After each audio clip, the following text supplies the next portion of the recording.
Cake বানাতে আমরা মোটামুটি সবাই পারি, আর যদি না পেরে থাকেন তবে আজকের ভিডিও আপনার জন্য। হ্যালো বন্ধুরা, আসসালামু আলাইকুম। কেমন আছেন সবাই? আশা করি ভালো আছেন।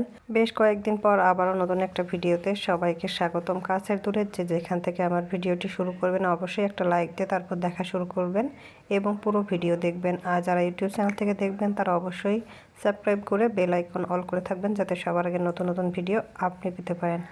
এই তো প্রথমে আমি কেক বানানোর জন্য মোল্ডটা রেডি করে নিচ্ছিলাম, আর মোল্ডের নিচে যে কাগজটা দেবো সেটা মাপ দিয়ে কেটে নিয়ে মোল্ডটাতে তেল ব্রাশ করে সুন্দর করে এটা সেট করে নিলাম। এ পর্যায়ে অন্যদিকে চলে আসলাম অন্য একটা বলে, আর এখানে আমি পরপর 2টা ডিম ভেঙে নিয়েছি। ডিমের কুসুমটা এ পর্যায়ে আমি অন্য একটা বাটিতে আলাদা করে নিচ্ছিলাম। ডিম এবং কুসুম দুইটা একসাথে বিট করলে এর ফর্মটা ভালো আসে না, এই কারণে কুসুমটা আলাদা করে নিয়েছিলাম। আর এখানে আমি 1 কাপের থেকে কিছুটা পরিমাণ কম চিনি দিয়ে খুব সুন্দর করে বিট করে নিয়েছি। এর মধ্যে একে একে এ পর্যায়ে দিয়ে দিয়েছি ভ্যানিলা এসেন্স এবং ডিমের কুসুম, সেই সাথে কিছুটা পরিমাণ তেল দিয়ে বেশ কিছু সময় ধরে আমি বিট করে নিয়েছি। এই দিকে আমি যেহেতু রাইস কুকারে বানাবো, রাইস কুকারে কিছুটা বালু দিয়ে প্রিহিট করতে দিয়েছি। আর এখানে শুকনো উপকরণের ভিতরে আটা, তারপর হচ্ছে কিছু গুঁড়া দুধ ছিল এবং বেকিং পাউডার 3টা চেলে আলাদা করে নিয়েছিলাম। আর এখানে আমি ব্যাটারের ভিতরে খুব সুন্দর করে শুকনো উপকরণগুলো হাত দিয়ে মিশিয়ে নিচ্ছিলাম আলতো হাতে। এই পর্যায়ে কোনো রকমভাবে তাড়াহুড়া করা যাবে না, বেশি বিট হয়ে গেলে এখানে কেকের ফোমটা ভালো আসবে না।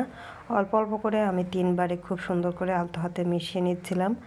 আর এ পর্যায়ে পারফেক্টলিভাবে ব্যাটার করার জন্য একটু সময় নিয়ে এগুলো মেশাতে হবে, যাতে কোনোভাবে ডিমের ফোমটা নষ্ট হয়ে যায়, তাহলে ব্যাটারটা পারফেক্ট থাকবে না এবং কেকটাও ভালো ফুলবে না। এক কথায় কেকটা নষ্ট হয়ে যাবে। এই কারণে খুব সময় নিয়ে এটা মিশিয়ে তারপরে এটা মোল্ডের ভিতরে আমি সুন্দর করে ঢেলে নিলাম।